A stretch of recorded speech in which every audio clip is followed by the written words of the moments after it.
Hello everyone, hello sir, my name is Justin Jeff C. Tiwakin. I live in Central Bulacan.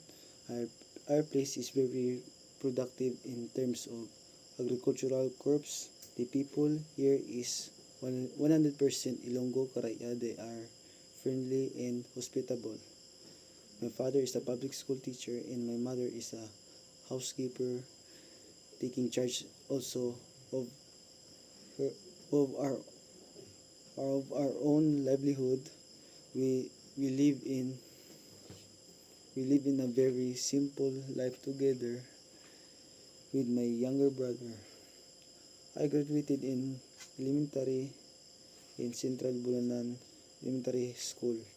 I study at Dilangali National High School for my junior and senior for my secondary level, and now I'm taking of PSHM here in the prestige school institution, the Southern Christian College.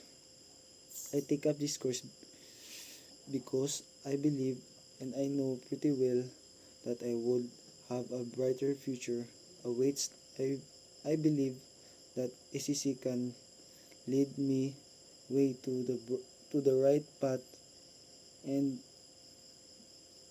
destiny where my goal is. I'm sure that as I follow the path of success, I need to pass through pressures and challenge that may hurdle me.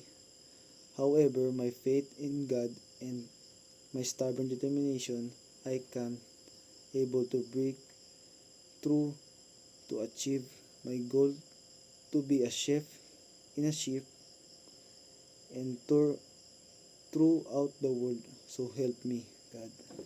Thank you.